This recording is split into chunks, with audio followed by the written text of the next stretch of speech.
Man of Steel, Debbie Snyder.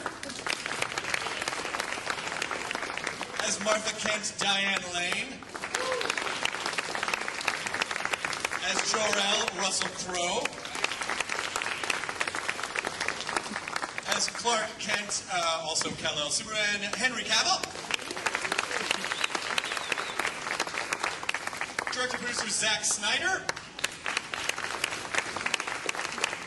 Lois Lane, Amy Adams. General Zod, Michael Shannon.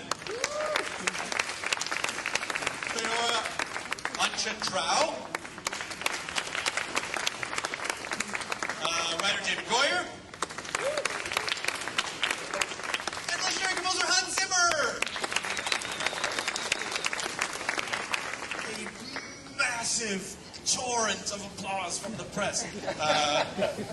Here we go. This is going to be fun. Yes, no, I will. I swear to God. I will get to you. It's going to be so exciting. Your question's going to be great. But I do want to start. I just want to ask Zack, just first of all. Yes. Because I saw the movie last night, and I loved the crap out of it. And I loved the crap out of it. That's good. No one's going to quote anything I say, so it doesn't matter. So in just sort of, I'm sure you've been asked this question a million times, but just for these guys, in sort of deciding like what the structure of the movie was going to be and who was going to be the main opposing force in the film, what was it about Zod? Because we couldn't really talk about this at Comic-Con last year because it wasn't public. What was it about Zod that made you say, yeah, that's a story that I want to tell? I'm uncomfortable talking about it now because it's okay, still, good. no, I'm just kidding. We'll I'm work just through it joking. I'm just joking. I think that Zod. The cool thing about Zod is that he offers a real threat, to Superman, like a physical and emotional threat to Superman that is, much stronger than any, earthbound, possibly earthbound threat. So, he's able to not only match him physically, but also he represents his people. So yeah. he's a hard opponent that way. Yeah, and then also just in the reporting today, I'm sure because everyone saw the movie, right? It'd be weird if you didn't. Everyone saw the movie, so in the reporting, maybe try to be respectful of your audience and not give too many spoilers because the internet is murderous about that kind of stuff. So I'm going to talk in sort of a little bit more general terms today, but I just want to say that I really enjoyed that Zod had a real reason for doing what he was doing other than just, oh, he's a jerk. Like he really had a very nice, real, organic reason for everything that happened. Absolutely, yeah. Michael and I talked about right at the beginning that we wanted Zod to be, his point of view to be pretty clear, and that he didn't want anything that possibly, if this was happening to your planet and you were trying to save the people that you love, what lengths would you go to? Yeah. All right, so this gentleman up front, yes, you had a question first. I was going to ask Amy Adams, who is a great Lois Lane in here, but it's a Lois Lane we've never seen before, to say the least. Can you talk about how, what attracted you to the part, Amy, and how you see this Lois as different from any previous ones? Yeah. Sure. I grew up watching Superman and loving the characters, and I think I've let it be known that I've auditioned several times. This was my third try. So thank you, Zack, for letting me play Lois. It's my pleasure. But I loved, when I talked to Zack about this incarnation of Lois, what I loved was she was definitely still the intrepid reporter, but she was somebody who was going to be a part of the solution, not just part of the problem. And she was going to have more of an inner track on Clark and sort of be on the inside as opposed to being on the outside. And I really liked that, and I thought that was a very unique idea. And I really loved that Zack wanted it to be this big, amazing film, but also was very important to him to focus on the characters and the truth and grounding the characters in reality as much as possible in this amazing world that he created. That's a really cool point, because it really, what I got from watching the movie, not that anyone asked, but I'm going to tell you because I have a microphone, is the humanizing of all the characters and these characters that we've seen before. And, Lois was not just this one-dimensional, hey, I'm a plucky reporter. Like, she was a person, she was a real person. Yeah, he wanted all of the characters to have a really true heartbeat, and we spent a lot of time talking about that, and that impressed me about Zack. Excellent. Next question. This gentleman. Nope, okay, I'm not right. Yes, ma'am. Hi. Just wanted to say first off that you guys did the damn thing with this movie. I loved it. And this question is for Zack, Henry, and Hans, because music plays a huge part in this movie. So for personally for Superman, what music would be on his iPod? Would Superman listen to, and what hip-hop artists or songs would he listen to make himself feel super? Oh, you mean like his locker room music? His pre-game? His jock jams. Yeah, that's cool. Wow. He's from Kansas, probably dust in the Yeah. wind by Kansas. Nice, Kansas. That's a pretty good question. One which I don't really have the answer for right now. Maybe like a whole bunch of Hans Zimmer score. Like Black Hawk Down. Yeah, Gladiator. I think that's on Brussels, I thought. I don't know. The whole point was we were trying to go and give him some custom music, I believe, and I hope we succeeded. I think, well, Superman's an alien, so it's probably just like dolphin sounds or some sort of weird thing that human ears. That's cool. The next time I get asked that question, I'm going to have a really good answer. I'll give you guys a playlist. Yeah. Start a playlist. Just print Spice Girls Greatest Hits and see what people say. Yes, you sir, front. Yes, sure. Okay, hello. This question is for Henry, Michael. Oh, thank you very much. Sure. So I would like you to talk a little bit. This is like two short questions about the same topic. It's just the superpowers that you guys have as characters. I was wondering, Henry, there's a lot of CGI, but how was doing the flight scenes? Did you have to do something related to that? And then for both, you're superheroes, so you're like kind of, you have superpowers, so you're not typical. You don't fight like in a typical way, but there's some martial arts styles in there mixed with something different. So I would like you to talk about these things. First, the flying thing for you, then for both the martial arts or not kind of style that you use. In short, superpowers and fighting styles. Yeah. Right. Flight, for one. There was a lot of rehearsal involved. When it came to actual super speed flight, it was mostly belly pan work. Belly pan is just sort of the mold to the front of a person's body, and you're lying in. There's a special gimbal created. So had a guy in a green suit and a green screen moving it depending on Zack's direction, and I just had to imagine what it was like to fly with lots of help from Zack's sort of imagery attached to it and his direction. There was also a lot of wire work which we did during the whole stunt process. That was incredibly complex, and the guys tested it amazingly. A guy called Jim Churchman just did a fantastic job on the wires. And that was probably the funnest part for me as far as flying, because I got to be 40 feet up in the air and sort of just completely out of control, sort of in my own control, someone else's control, thank goodness. And that was the stuff which made you feel like flight and Superman.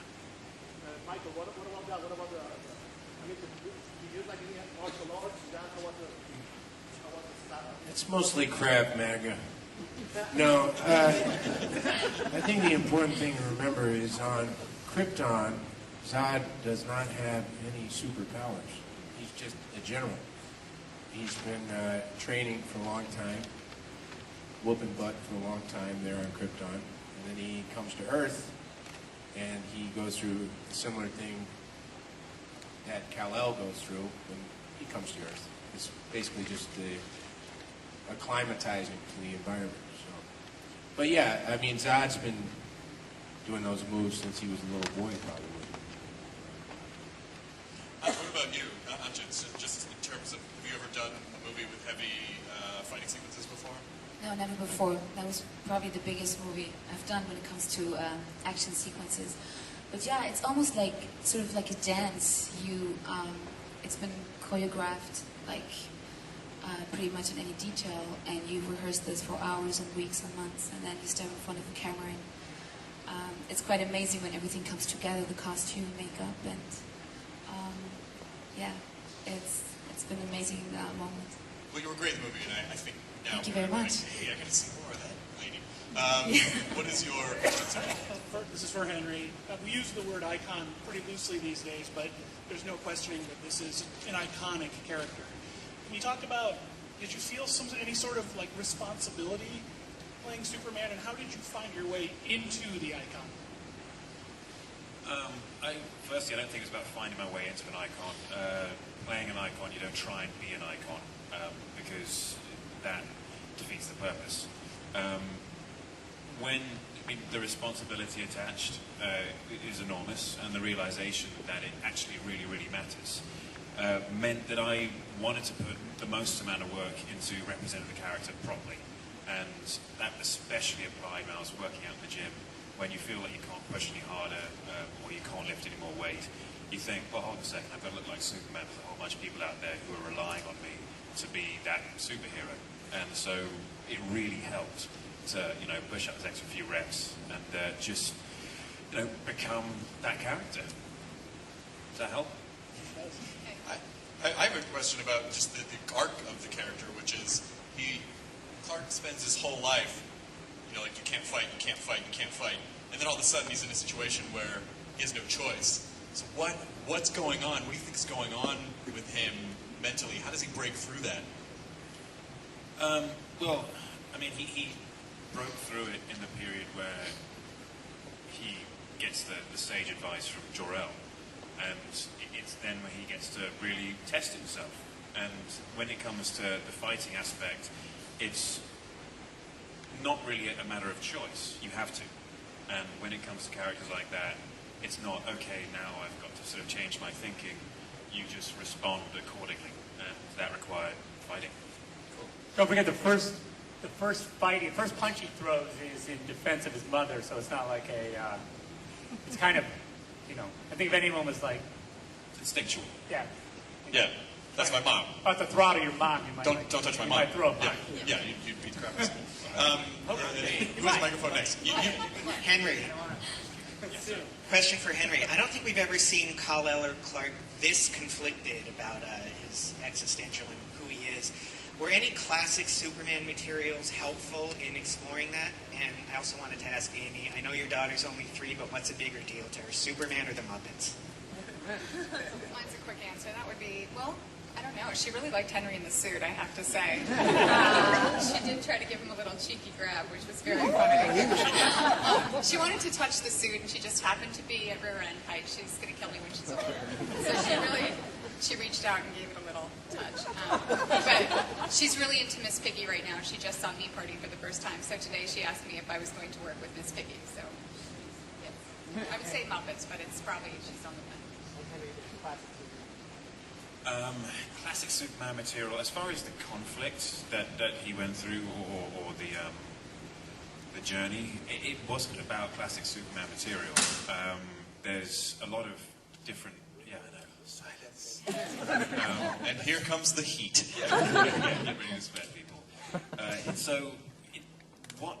When you see Clark traveling through the world, trying to work out, what and who and why he is. I didn't go to source material for that. I just thought about, I applied my own life to it. As actors, it's quite a lonely existence, unless you have someone traveling with you the entire time. You spend a lot of time by yourself, and you meet new people, you make temporary family, you love them, and then you never see them again, potentially, apart from the odd press conference. And you just apply that to the character, and that's exactly what he experiences, is new groups of people constantly, and then disappearing and having to introduce himself to these other people and prove to them that he's a nice guy and he does tries to do the right stuff, and then all of a sudden he disappears again. And so it's just that lonely aspect which I apply to it, as opposed to any classic Superman material. I have a question for Russell, if that's okay. Actually, mate, I've got a question for Chuck. Sure. This is a really important question, Chuck, and I hope that you can give me some sort of guidance here, because children across America, but particularly my children in Australia, need to know when the Jor-El Lego minifigure will be available. And that is the question on everyone's mind at this point. That's what you were going to ask. That was my next question, is when about the minifigs? Chuck? The world is watching. I hate to let you down about this, but I actually don't have that date. although I know it is imminent. Just I'll go make with it you. up. Just go July 7th. No one's going to check. But just in terms of Jarrell's involvement in the movie, You seen your minifigure, Mike? No. It's pretty good, man. Apart from the mininess, it's a really good light. Russell's not going to do the movie unless he can have a minifig. Yes. Deal. That's the deal, bro. But, And by the way, your minifig is amazing. Have you seen your minifig? No. You'll love it. You're talking Lego. Though. You're saying Lego. Lego. which is also the plural Lego. But when Jarrell's pretty involved in this movie, and when you see the original Superman, you're like, oh, Brando came in for an afternoon and just shot all this stuff, and they put it at the beginning of the movie in a little bit. But Jarrell is really the soul, kind of the soul of the movie. So what was the experience for you, just kind of being that with this? I have a confession. Might as well just get it out. Okay, You know, but right we're all now, friends. I've never seen any other Superman movie. I haven't seen any of the ones with that fella in it, or a new young fella. I didn't see that either.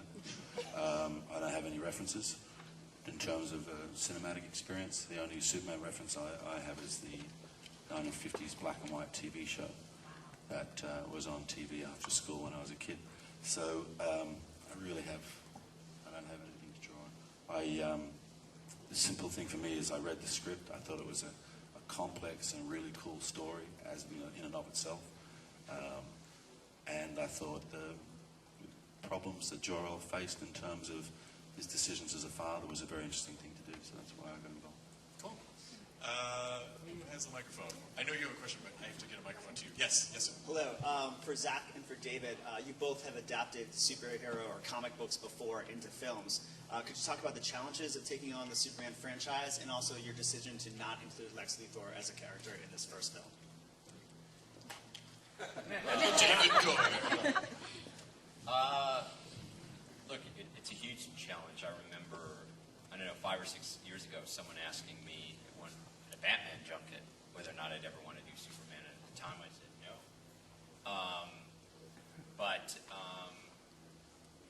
It's an enormous responsibility. People have a very proprietary relationship with Superman. A lot of people say that's my Superman, but you think, there's the Reeves Superman from the 50s, and the Fleischer Superman, and the Lois and Clark Superman, and the Donner Superman, and it's important to respect the iconography and respect the canon, but Henry was talking about this earlier. At the same time, you have to tell a story, and once you sort of land on who you think the character is, and what his conflicts are, you have to let that lead you, and you have to throw all that other stuff away and not be worried about this epic responsibility, or it'll just crush you and paralyze you. Well, as a writer, when you strip it down, what do you think is Kal-El's ultimate struggle? For me, it was very simple. And it's interesting that this occurred while I was writing the script. It's a story about two fathers. And while I was writing the script, I became a stepdad and a dad, and my own dad died. And so I never thought that my own experiences would be, find their way into something like this. But if you boil it down to that, it's a man with two fathers, and he has to decide, which kind of lineage he wants to choose. Yeah. My Kryptonian father or my Earth father, and in the end, it's kind of both, that make him the man that he becomes. Next question. Here. Who's the microphone? Yes. No, here. Oh, here. right there, sorry. Okay. Henry, I hope you have seen some of the previous Superman. You don't? You didn't? Have you taken anything from other actors that have played this character before, if any, and how you wanted to be different from them? I did not take anything from the other characters who have played it before. As an actor, the way I do it and the way I viewed it is that all the actors that have come before, that's their interpretation of the source material being the comic books. And I wanted to have my interpretation, not out of a sense of ego, but a sense of the fact that it might be a disjointed performance if I have someone else's personality and their influence affecting the interpretation of the character. So I just went straight to comic books. Yes, I have watched the older movies, but I did not apply those performances to mine. I have a question for Diane, if that's okay. Diane? Hello. Mine over here. It's me. My question is, so this whole time, Jonathan Kent is like, you have to be secret, you have to be secret. Do you feel like Martha feels that way too? Or when he finally comes out and says, I need to go public, and she's like, she's a little weird about it. What do you think Martha's take is? Well, the first time she sees the suit is kind of the answer to the question. I mean, I love that line that we managed to come up with where she says, "Nice suit, son." Because it's been waiting to be revealed, and if anybody's holding their breath any more than Mom, I can't imagine who it would be. Yeah. Talk about your son coming out. It's kind of built in. Sorry, Chuck. That's a different story. Yeah, so I'm sort of relieved and grateful and a little bit overwhelmed by the havoc that it's wrought coming out of the collapsed house. And I love the metaphor of the family album that one would grab. What does one grab in a tornado or whatever, something like that happening to your home? It's the memories, and it's the value system of human life, and what is the value system of human life, really, and the imprint that we provided to Clark, So, I don't know if I answered your question, but I had a nice time. That was a gorgeous answer to the question, as a matter of fact. Next question. Yes, sir. How you doing, Zilla? This question is for Michael Shannon. You have the ability to play evil like no other. Like, where do you go to channel that evilness? And who packs a better choreographed punch, Eminem in 8 Mile or Henry in Man of Steel? Satan. Yeah, that's where I go for my evil. I get my bucket and I go down to the well. I say, "Satan, are you down there? You gotta be evil today." I roll the bucket down in the well. The lava comes back up. I drink it. And it hurts. And then I take some Alka-Seltzer and some Pepto-Bismol. No, I don't know. I mean, I really don't know. I don't know. I couldn't be anything further from who I actually am. I'm kind of just a tall, lanky, goofy person. And then I do these other things. And I don't even necessarily ever think of it as evil. Yeah, I mean, I keep racking my brain. I'm like, is my guy in 8 Mile evil? Why does people say I'm evil? I don't get it. It's like where people say, Van Alden, he's so evil. I'm like, look at all the other men on Boardwalk Empire. Let's line them all up, shoulder to shoulder. Now, you're telling me that Van Alden is the most evil person in this television program? So I don't really know. In terms of choreographed punch, it's no secret, I don't think to anybody in this room, that I'm much stronger than Henry is. So, there were a lot of ice packs, I think, back at the hotel for Henry. I was half hoping you were just going to say the same thing. What about you and Russell? What? What about you and Russell? Oh. No, Russell. You guys didn't have superpowers, Russell really kicks my butt in this movie. Yeah. I mean, he's the gladiator. What are you going to do? And then 8 Mile. Oh, that fight. Wow. I could walk down memory lane. That's more just like a kind of awkward fight, really. I mean, that's that kind of awkward fight you have when you just had sex with some dude's mom.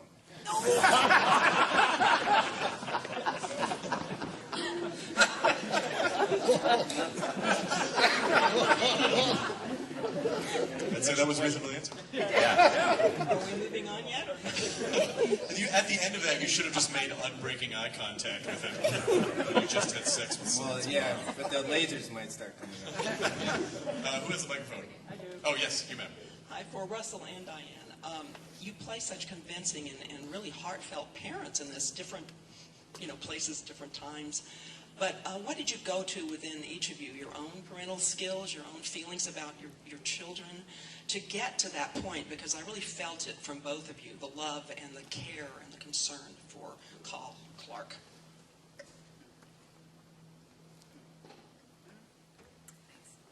That's a sweet question, a nice one to take whack at.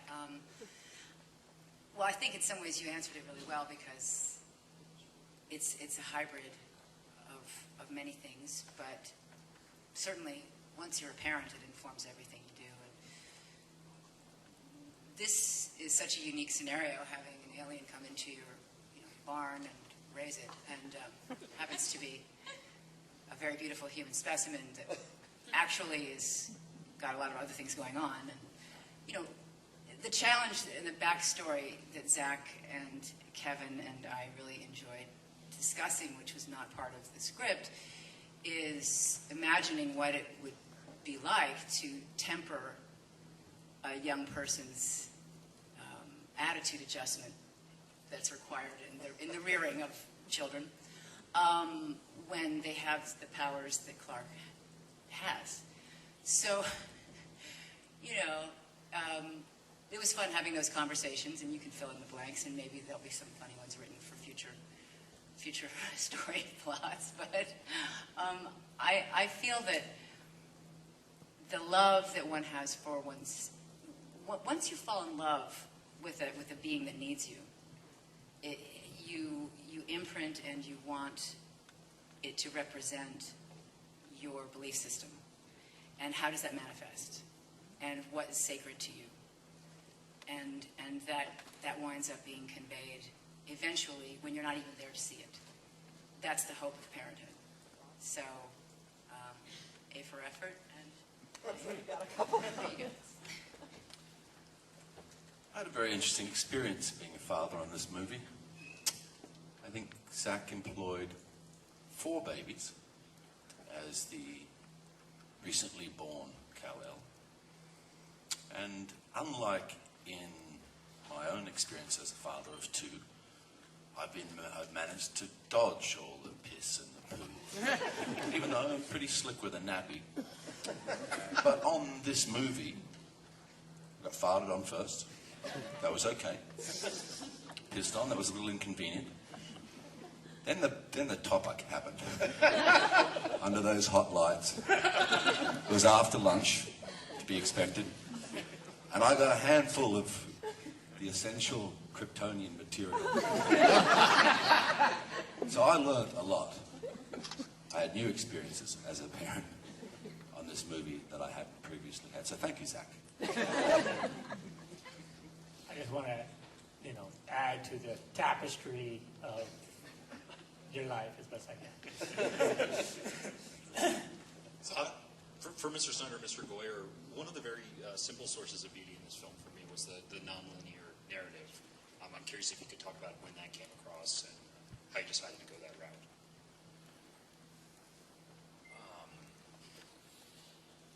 Usually any time I've ever been involved in a non-linear story, you start it in a linear manner first, just to make sure it makes sense, and then you chop it up and move it around, and that was a process that we started with when Zack came aboard, and some of it shifted.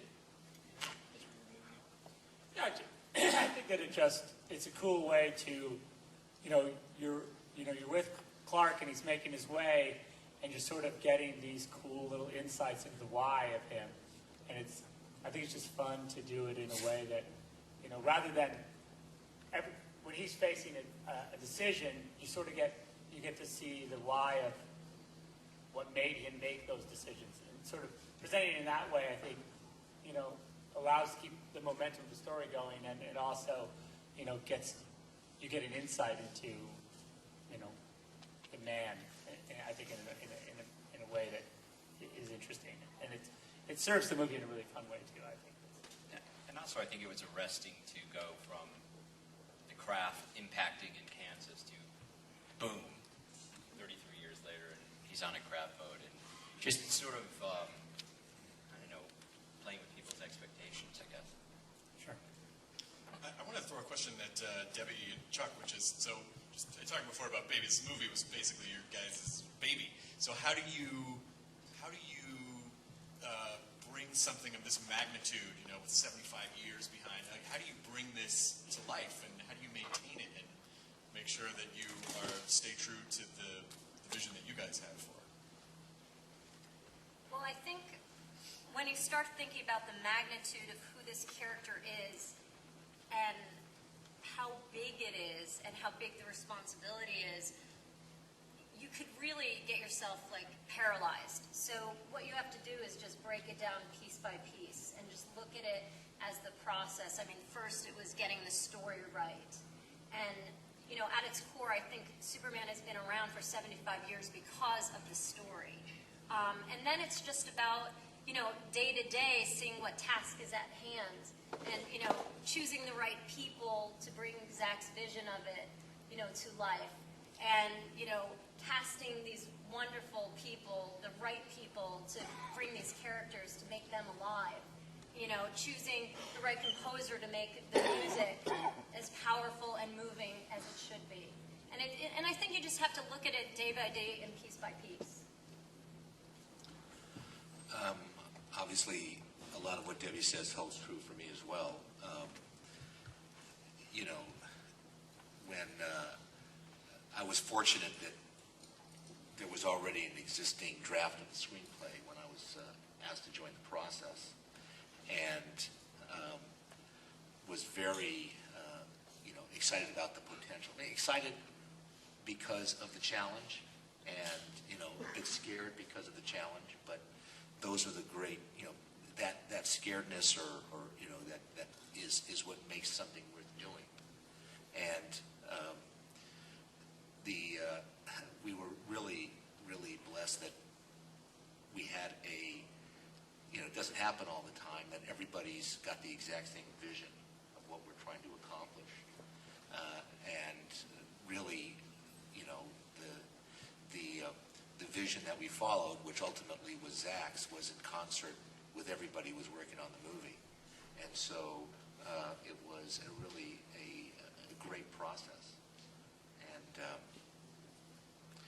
it was, in that sense, notwithstanding the fact that we shot a huge amount of days, even though, you know, almost 3 times the normal shooting schedule, and the post-production process, because of the visual effects, went for an extraordinary amount of time. And it doesn't really matter how expensive the movie was, you never really think you have enough money to get it all done. It was still one of the most pleasurable experiences that I've had, because there was never any doubt that we were all pulling in exactly the same direction. Do you ever look at stuff in the script and you go, I don't know how we're going to be able to pull this off, and then you figure it out and you're like, I cannot believe we were able to pull that off? All the time. Well, I think the visual effects, I think just the action sequences and the fighting and flying that Zack had envisioned and had been working on with DJ, our visual effects supervisor, and Damon, our fight choreographer and stunt coordinator, they were so challenging, and it was pushing the limits. I think it built on things that we had done in the past, but it definitely pushed them further. And you do have to have this leap of faith, because you set out to have this plan of how it's going to be done, and you're moving forward with this plan, but you don't exactly know how it's going to end up in the end, and you're just relying on all these, you know, amazing artists and visual effects houses to like pull through, and you have faith in them too. Great. Yes. Henry, I'm wondering if you can settle the internet debate as to how Superman does shave. Will there be some kryptonite nair maybe in the next one, take care of the chest? And on a more serious note, I love the idea of you got to give him hope, which was obviously Harvey Milk's mantra, and I think that's really important for a character that kind of speaks to those who feel like they're outsiders. So do we talk about some shaving and then a little deeper after that? Henry, have you seen the? I have, yeah. I think some things better remain a mystery. What would people do otherwise, apart from talk about it? What was the question exactly about hope? You have the expression that I think Jor-El says, you have to give them hope.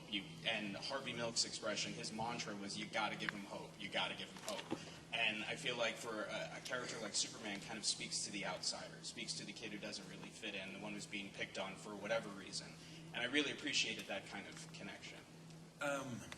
I don't think he necessarily speaks to the outsider alone. He speaks to everyone. Or that ideal speaks to everyone. We all need hope, no matter what century we're in, whatever state of life we're in, whether we're going through tragedy or not. it's just hope that everything will be okay. And if it is tragedy and there's disaster happening, hope that we can overcome it. I don't think it's solely for those who are outsiders and those who are alone. It's for everyone. That is a cool point, though, because that's the first sort of cinematic portrayal of Superman where you're like, oh yeah, he doesn't fit in. It weirds him out that he doesn't fit in, and he kind of doesn't want it. And so watching that struggle was really great, because it just, again, he's not a human, but you connect with him on a human level because of that. Yeah, because you think that Superman, in your mind, you're like, oh, well, everything's going to be great because he can fly. And, right. That's awesome. But then you're like, wait a minute. It He's also got- makes you different. Yeah. And that's... And then later he has the biggest coming out story ever.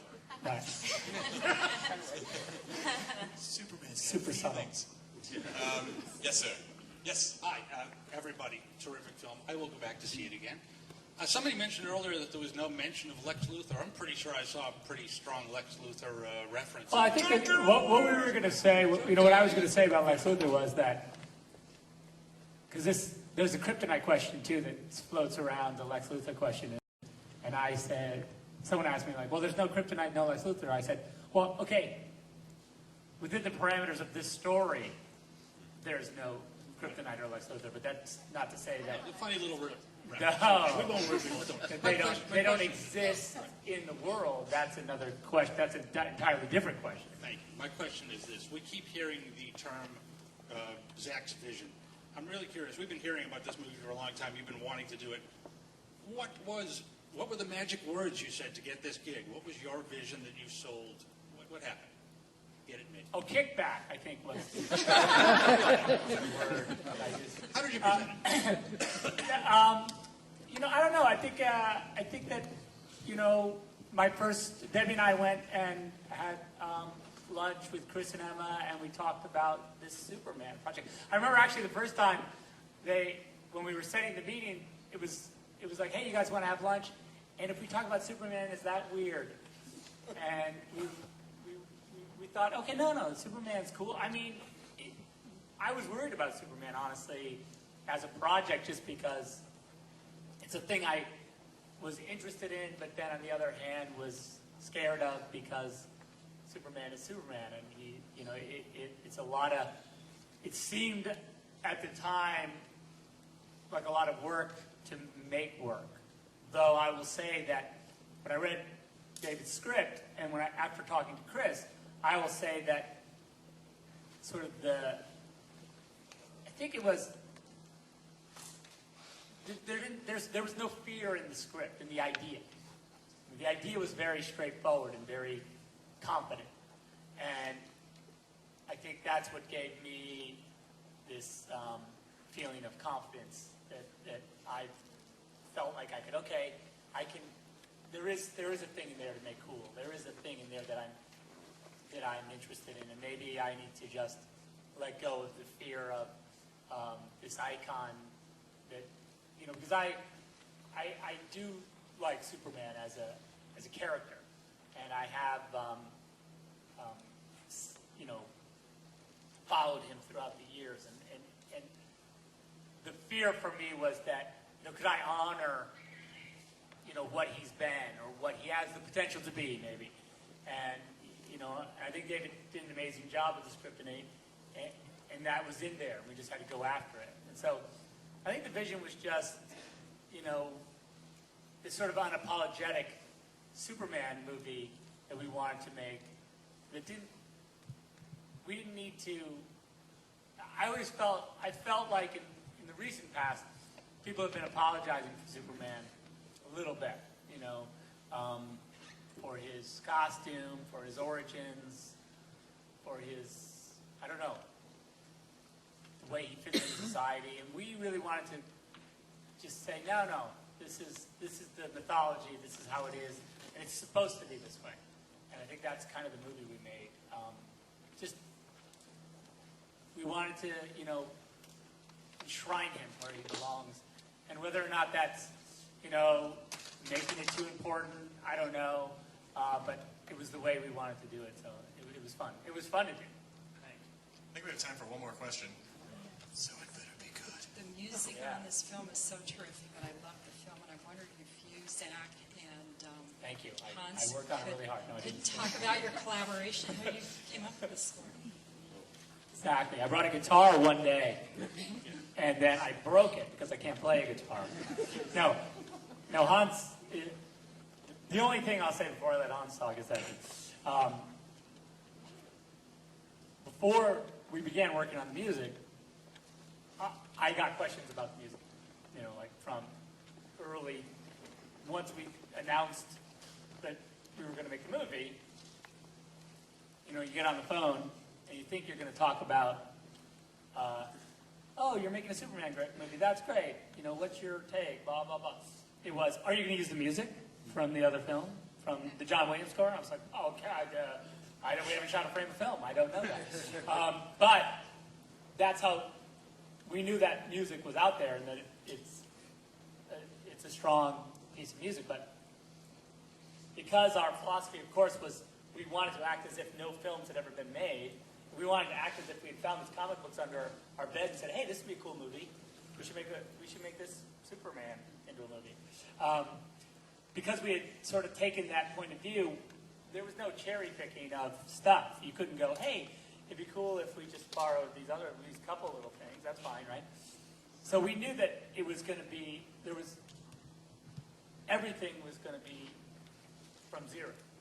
And I was hoping, we talked early about, you think, Chris, you think you could, like, when you're down there talking to Hans about your other movie, could you twist his arm or bribe him somehow into working on a Superman movie? And I don't know exactly what was said, but for whatever reason, he agreed. So I don't know if there's pictures or we can ask him now. what it is exactly. But, yeah. Well, I was a reluctant bride. I kept going because not like Russell. I had actually seen the other Superman movie, and I just think that John Williams' music is incredible. So a couple of things happened. Yes, Chris said to me, "Come on, you could do the Superman movie." And I kept saying, no, I can't do the Superman movie because the big difference is when you went into Warner Brothers with the idea for a Superman movie, you actually had an idea. I have nothing. And then Zack and I started talking, and his vision, I mean, completely, it's entirely, the only reason the score exists is because he sort of took me by the hand and went, this is what I want to do. And I'm going, yeah, I can feel that. The other thing is he's a great artist. He doodles, he draws, and that's a great language for me because, and David, I think you forgive me for this, because the way we started was, I said, I don't want to read the script, tell me the story, because then I knew what was in his head. Zack and I started. Yeah, because then I knew what was in his head, and we knew one thing. But, you know, here's the thing. I know what it's like to be a foreigner. I know what it's like to be an outsider. I have no superpowers. But other than that... Come on. Yeah, exactly. So I was going from this, and the other thing which I think both Zack and I felt was really important was this idea of hope. You know, that we would celebrate something. We would celebrate an America that has not been celebrated in so long, and just be genuine, right from the heart, and then there came the moment after 3 months of procrastination where Zack said, hey, you got anything yet? I'm going, well, got some sort of post-its you could put up on the fridge. He goes, well, I love post-its. I love doodles. I'll be down on Tuesday. And then afterwards he confessed that Chris actually said to him, if you're not going down to Zimmer's place, you're never going to hear it. So that's how we did the score. It's funny, too, because one thing I think that's interesting, and one thing that comes through, I think, the score, it's a giant, there's big events in the film, and the score is amazingly supportive of those events. But there is also, the thing I think that Hans did that's amazing is that there's this, and we talked about it even before I heard it, you know, we had said, like, oh, it'd be cool if the score, if the Superman score was humble, if there was humility in the score, in like the Superman theme, if you will, if there was humility in it, which is really hard. Like what? It's like abstract. I just said humility, and now make that into music, whatever that means. Like thank God I'm not a musician because like I would never do that to him, right? Like, oh, it'd be cool if this chord was more, if it was humble. It's like, what the fuck? I probably laughed, and he probably said, like, what the fuck, that guy, I want to kill him. But then you hear it, and it's like, it's in it, you know? It's literally, that's, you know, he says he doesn't have the superpowers, but like you hear, you know, whatever that is, however many notes that is, just in that little thing, and you're like, wow, that's humble. You know, well, I just said it. You know, it's like you somehow, that happened. You know, in musically, I don't know. Anyway, I have a lot to be humble about, and it's me playing the piano, and one of the things I really have to be humble about is my piano playing. and it's sort of weird, because all these great pianists were trying to play this tune, and they just didn't sound right. It had to be, you know, the bad right hand. Cool. Excellent. Well, thank you very much, everyone, for coming out.